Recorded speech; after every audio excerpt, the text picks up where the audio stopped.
চ্যাটার্জি বাড়ির বড় বউয়ের হাতে আমি এ বাড়ির একটা গুরু দায়িত্ব সঁপে দিতে চাই।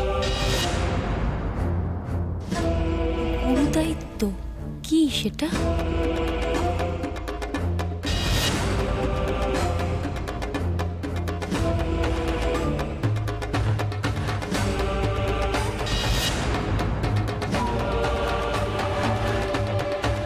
ও বাবা, দিদি তো দেখি ঘর লুডো খেলা ছেড়ে এবার সাপ লুডোয় নাম লিখিয়েছে। এই পুট পড়লো বলে। কি হলো, গুরু দায়িত্ব শুনে মুখ শুকিয়ে গেল?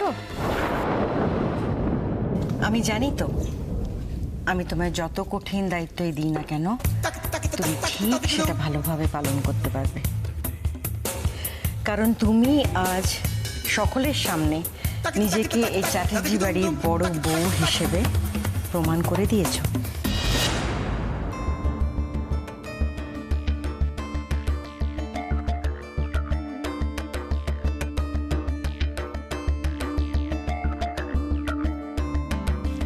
আর বাড়ির বড় বউকে কি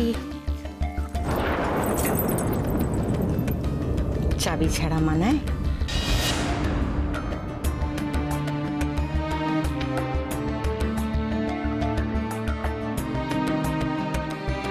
আজ এই চাবির গোছাটা আমি তোমার হাতে তুলে দিলাম, সামলে রেখো।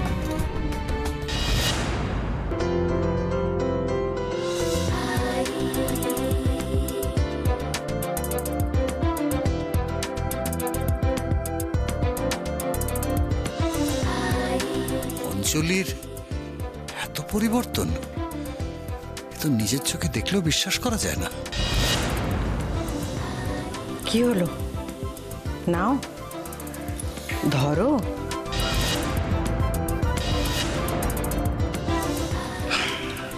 সত্যি গিন্নি, আজ তোমার জন্যে খুব গর্ব হচ্ছে আমার।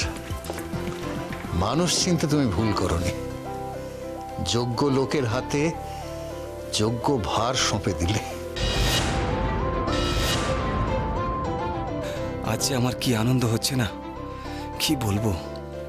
আজ মা সত্যি আয়ুষীকে মন থেকে মেনে নিয়েছে, আর এসব সম্ভব হচ্ছে শুধুমাত্র আয়ুষীর জন্য। কিন্তু মা, আমি এই চাবির গোছা নিতে পারবো না।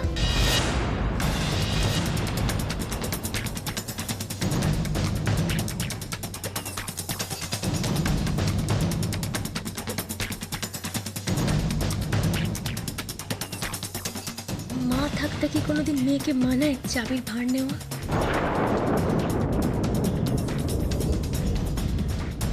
এই চাবি সব থেকে বেশি শোভা পায় তার মায়ের আঁচলে। বাবা, এত বড় বাড়ির নিয়ম কারণ আদব কায়দা আমি তো কিছু এখনো জেনে উঠতে পারিনি, শিখে উঠতে পারিনি। আগে আমি মায়ের কাছ থেকে সমস্তটা শিখে নিই, তবেই না দায়িত্ব নিতে পারবো। এই ব্যাপারে কিন্তু আমি তোমার সঙ্গে একমত হতে পারলাম না আয়ুষীমা। দেখো, শিক্ষা কি একদিনের জিনিস? সেটা তো সময় সাপেক্ষ। আর দায়িত্ব না নিলে হাতে কলমে শিখবে কি করে বলো? হ্যাঁ আয়ুষী, এই চাবির ভার এখন তোমাকেই বইতে হবে। অনেক দিন আমি এই দায়িত্ব পালন করেছি, আর নয়, এবার আমি এসবের থেকে নিষ্কৃতি চাই।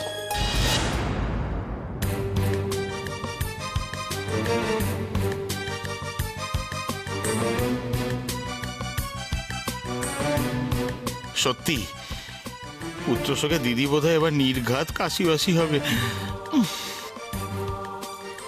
বৌদি যখন এত করে বলছে, তখন তুমি এর অমত করো না আয়ুষী। কি গো, বলো তো তুমি। আয়ুষী, বড়দের কথা অমান্য করতে নেই মা, তুই এই দায়িত্ব নে। দিদি এত সহজে চাবির মায়া ছেড়ে দিল, আমার ঠিক সুবিধার মনে হচ্ছে না। মায়ের কথা ফেলো না আয়ুষী, এটা শুধু চাবির গোছা না, এটা মায়ের ভালোবাসা। এটা ফিরিয়ে দেওয়া চলবে না, বুঝেছো? বৌদি আমাদের কথা ভেবে না হয় এই দায়িত্বটা নিয়ে নাও প্লিজ। Please please. হ্যাঁ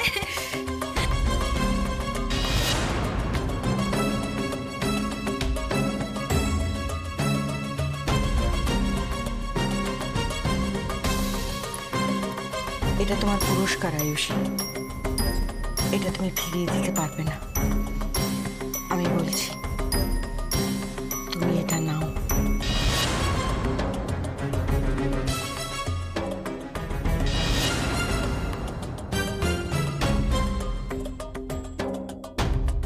ঠিক আছে মা, আমি চাবিটা নিলাম।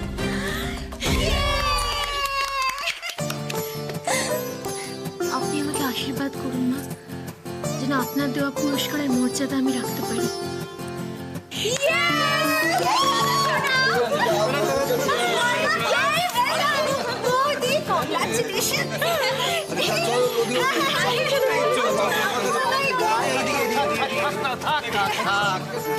আমি দু হাত ভরে প্রণাম করছি, আশীর্বাদ করছি তোমার। আজ তুমি যত খুশি হেসে নাও আয়ুষী, কাল হাজার কেঁদেও কুল পাবে না।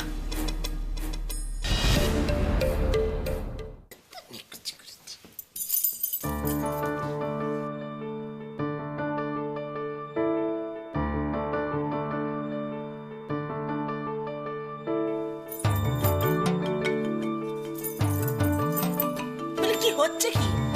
কি হচ্ছে কি? উফ, আর দেখ তারিকা, অনেক তো পড়েছো, এবার বইটা রাখো না, পর্দাটা টেনে দিয়ে একটু ঘুমাও না। কি আশ্চর্য, তুমি ঘুমোবে বলে আমি আমার ইচ্ছেটা জলাঞ্জলি দেবো কেন? কেন কি হয়েছে? কি আবার দুপুরবেলা একটু ভাত ঘুম না হলে তোমার চলে না, তাই তো? আর আমার ওই বইটা না পড়লে চলে না। দুজনকে দুজনের ব্যাপারটা একটু বুঝতে হয়। এত বছর সংসারে গেলে তিন কালকে এক কালে ডেকেছে, উভয় বোঝাচ্ছে উভয়। কেন তুমি জানো না? তুমি জানো না দুপুরবেলা না ঘুমোলে আমার মাথাটা ব্যথা করে? দুপুরবেলা না ঘুমোলে তোমার মাথা ধরে, তাই তো? আর দুপুরবেলায় ভাত ঘুম দিয়ে দিয়ে যে শরীরটার কি হাল করেছ সেটা একবার ভেবে দেখেছ? বলি কেন গা? বলি কেন গা? হ্যাঁ, এত বছর তোমার সাথে ঘর করছি আমি, আমার শরীর যেমনই হোক তা নিয়ে তোমার কোনো ভোগান্তিটা হয়েছে? হয়েছে হয়েছে, অনেক ভোগান্তি পোহাতে হয়েছে। তোমাকে তো ওই আমার মতো রাস্তায় বেরোতে হয় না। তো কি রাস্তায় বেরোলে বুঝতে পারতে। আরে তুমি আমি রাস্তায় একসাথে বেরোলে পাড়ার ওই চেংড়া ছেলেগুলো পেছন থেকে কি বলে জানো? কি মানে? কি বলে সে কথা বলতো আমার লজ্জা করে। তোমায় বলতেই হবে কি মানে? তাহলে শোনো, তারা বলে যে লরেল হার্ডি চলেছে। কি মানে? Laurel Hardy, Laurel Hardy. Hardy? তারা কি? তাও জানো না? তাহলে জেনে দরকার নেই, তোমাকে এসব নিয়ে আর খোঁজ খবর করতে হবে না। না, পাশ ফিরে চোখ বন্ধ করে ঘুমিয়ে পড়ো। এই যে শোনো, এই পাশ ও পাশ সব পাশ ফিরে দেখেছি, ওই টাক পাতা রোদ ঘরের মধ্যে ঢুকলে না কোনো পাশে ঘুমের একেবারে ইয়ে নেই, একেবারে কোনো একটা ইয়ে নেই। আমার পক্ষে সম্ভব না।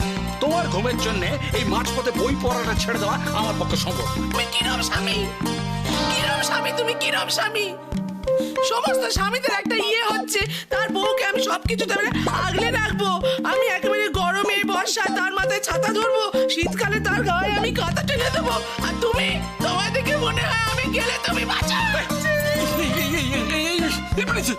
তোমার এইদিকে যে সব কথাটা তুমি শেষ হতে মানে এইখানে নিয়ে যাবে জানে আশ্চর্য। ওই জায়গা এই জায়গা কোনো জায়গায় নিয়ে গিয়ে তো তোমার বিবেকে একটু দংশন হয় না? এতটুকু ফিরে তো তাকাও না আমার দিকে। নারদ নারদ নারদ, আরে ভর দুপুর বেলা তোমরা কি শুরু করেছো বলো তো? আচ্ছা তোমরা কি আমাকে ঘুমাতে দেবে না? হ্যাঁ, এই গরমের মধ্যে তোমরা বাচ্চাদের মতো ঝগড়া করছো। আরে তোমার তোমার আমি সারা বাড়ির লোককে না জানালে চলবে কেন যে আমার প্রতি তার কত প্রেম? চুপ করো, চুপ করো, বেশি একেবারে। একবার তো তাকেও দেখো না কেমন আছি না আছি, কথা চাপড়ে দিলে ছাড়ছে না একেবারে। আচ্ছা আচ্ছা ঠাম্মি, তোমার যেমন দুপুরবেলা না ঘুমলে চলে না, দাদুরও তেমনি বই না পড়লে ঘুম আসে না। এর একটা সহজ সমাধান আছে আমাদের কাছে, তাই তো? তারা বলছি রাইট রাইট রাইট। দিম্মা, আজ থেকে না হয় আমি তোমার সাথে ঘুমাবো। হ্যাঁ, আর দাদুর সাথে ঘুমাবো আমি। না না না না না না না না, তুই কি সামলাবি? এত বছর হয়ে গেল আমি বড়কে সামলাতে পারলাম না, তুই কি সামলাবি? না না, বিশ্বাস করো ঠাম্মি, আমি পারবো পারবো।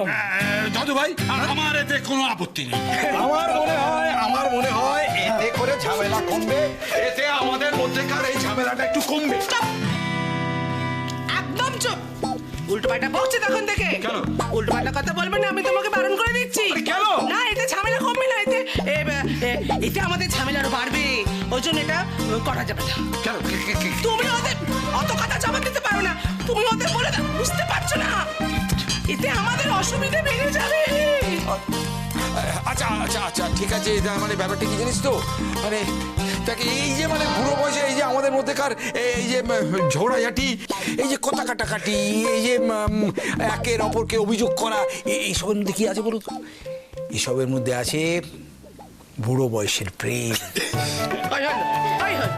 যে একেবারে ইয়ে হয়েছে অমনি আমরা বাচ্চাদের সামনে যথা করে অসভ্যতা। না না না গিনি, দেখো মানে ওরা আমাদের ঝগড়াটা শুনবে আর ব্যাপারকে মানে মধ্যেকার ইয়েটা বুঝবে না।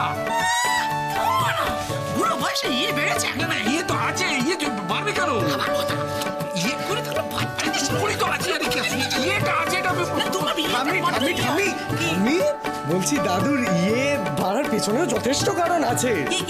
কি পড়ছিল দেখো, রবীন্দ্র রচনা বলি শেষের কবিতা। এই দাদা শোন শোন, বলছি এটা বৈশাখ মাস না? এ বাবা, বৈশাখ মাস পড়ে গেল, সামনে তো 25শে বৈশাখ। আচ্ছা আমরা রবীন্দ্র জয়ন্তী পালন করবো না ঠাম্মি? হ্যাঁ, আমাদের তো করতে হবে। কবে? ঠাম্মি, ঠাম্মি, আমার কাছে বলতে হবে।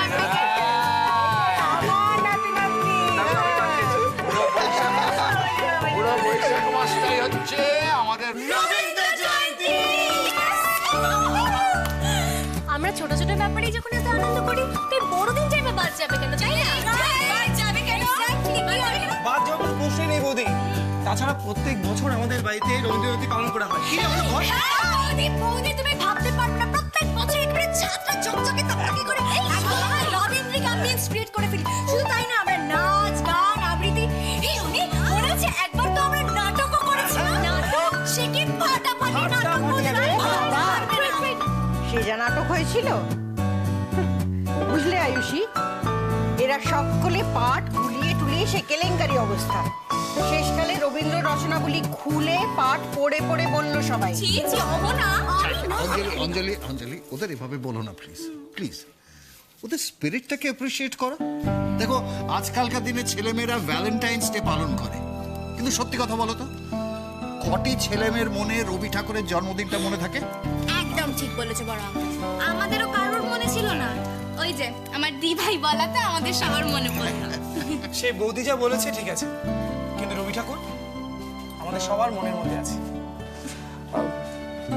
কি বলে, অন্তরে অন্তরে আছে। হ্যাঁ। অঞ্জলি, তুমি একটু ওদের ব্যাপারটা দেখে শুনে নাও, আমি একটু আসছি। তোমরা তোমার প্ল্যান করো, প্ল্যান করো। না, আমি কিচ্ছু শুনবো না। রবীন্দ্র জয়ন্তী পালনের নামে এ বাড়িতে কোনো রকম উজ্জুতি হবে না। বড়মা প্লিজ প্লিজ শোনো না, কিচ্ছু হবে না। আমরা কোনো যে কোনো হুজ্জুতি মানে আমরা যা করব সবকিছু সুন্দরভাবে প্ল্যান করে নিয়ে করব, কোনো প্রবলেমই হবে না। বড়মা ঠিক বলেছো, কোনো প্রবলেম হবে না। তুমি না আমার ভালো আন্টি, কিচ্ছু হবে কিচ্ছু হবে না। বলছি জানা তো ব্যাপারটাকেও দেখি আর সবাই মিলে বসে একবার প্ল্যান করি। দাদা আর Rabindra Jayanti, please, very bad combination. দাদা এসেই বলবে এই কেক অর্ডার দিয়ে কেক নাকি কাটা হবে। এই জন্মদিনে কেক কাটা হবে না, তা আবার হয় নাকি? শোন না, আমার প্ল্যানগুলো শোন, তোদের খুব ভালো লাগবে, আমি একদম গ্যারান্টি দিচ্ছি। মিঠু আন্টি তুই এত সুইট না, কি বলবো। শোন না, তোর প্ল্যান তুই তোর কাছেই রাখ, আমি এক্ষুনি আসছি, এক্ষুনি।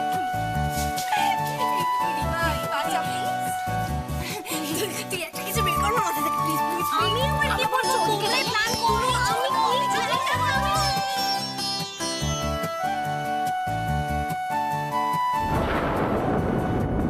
হাতে চাবি পেয়ে ফুর্তির শেষ নেই। সাথে সাথে সেলিব্রেট করার ব্যবস্থা হয়ে গেল। এরপর ওটা আঁচলে বাদলে যে কি হবে, হলো যে কি দিদিটা, এ পাল্টে গেল তো গল্প আবার নতুন করে লিখতে হবে। যাই, দিদিকে একটু সাইজ করে আছি।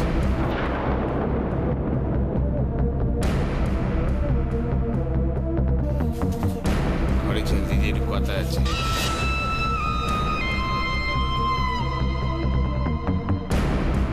শোনো, আবৃত্তি পাঠ করা একদম চলবে না।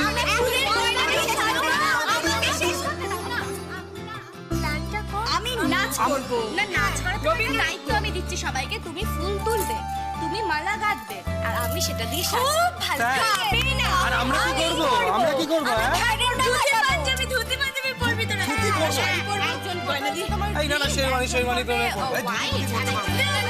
করতেই হবে। এই তুই কি করবি বল?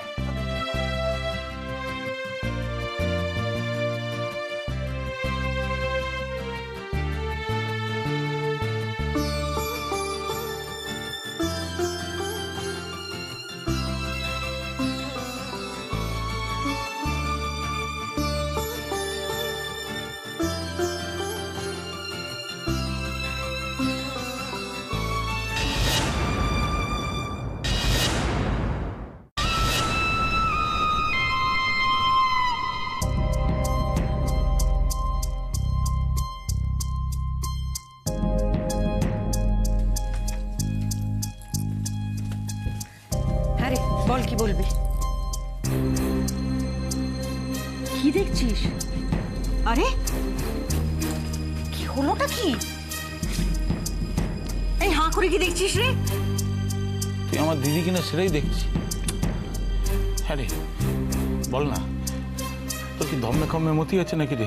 হ্যাঁ, সাধু সন্ত হয়ে যাওয়ার স্কিম নিচ্ছিস তুই? বল আমাকে দিদি রে, দিদি কি সমস্যা বল না, আমি তো তোর ভাই, বল না কোথায় ব্যথা তুই আমার বল। কি কি হয়েছে তোর? তাই পিলের রোগ হয়েছে, পান্ডু রোগ হয়েছে, কি হয়েছে বল, নাকি মাথার ব্যামো, কোনটা বল? আমি তোর ভাই, আমার বল না, আমি কোনো চাপ নেই, বল। এই গরমে তোর মাথাটা সত্যি খারাপ হয়ে গেছে না রে? আমার মাথা খারাপ হয়ে গেছে দিদি। দিদি আমার যেটা হচ্ছে মাথাটা তোর বিগড়ে গেছে, বল বিয়ারিং বোধহয় ফুল আনসেট হয়ে গেছে, স্টেপনি থাকলে লাগিয়ে নে। এই শোন, কাজের কথা থাকলে কিছু বল, আজে বাজে কথা শোনা না আছে সময়, না আছে ইচ্ছে। এই দেখো দিদি, আরে বাবা অকাজে যা করা তুই তো করলি, তুই যে অকাজ করলি সে তো আমি, তারপর কি করে পারলি তুই দিদি, কি করে পারলি? আরে বাবা সেদিন এই পুচকে বা আয়ুষি তার হাতে তুই বাড়ির চাবি তুলে দিবি? একবার যদি আমি বুঝতে পারতাম না দিদি যে তুই সবকিছু ছেড়ে বিবাদী হয়ে যেতে চাইছিস, আমি নিজে টিকিট কেটে বিবাদী হয়ে চলে যেতাম না, বাসের জন্য বসে থাকতাম না, মায়ের থানে হত্যা দেবো বলে পড়ে থাকতাম এই সংসারে। তার মানে আয়ুষীকে চাবির গোছাটা দেওয়া একটা বেশ বড় সড়ো ব্যাপার হয়ে দাঁড়িয়েছে। বল ব্যাপার না, বেলান্ডার বল, বেলান্ডার বিরাট ব্যান্ড ছড়িয়ে ঘাট করে দিয়েছিস তুই, জানিস এটা কাঁচাতে না জন্ম কেটে যাবে। আরে বাবা যে ঐতিহাসিক ভুল করেছিস তাতে কি হবে জানিস? আয়ুষীর মতন স্যায় না তোকে একেবারে চম্পা করে ছেড়ে দেবে রে দিদি, বাদর নাচ নাচাবে। আয়ুষী যদি চাবি সামলানোর ক্ষমতা থাকতো তাহলে ওর হাতে আমি চাবিটা দিতাম না রে। হ্যাঁ রে, আমি যথেষ্ট ভেবে চিনতে তবেই আয়ুষীর হাতে চাবির গোছা দিয়েছি। মাছকে বড়শিতে গাঁথতে হলে একটু চার তো দিতেই হবে।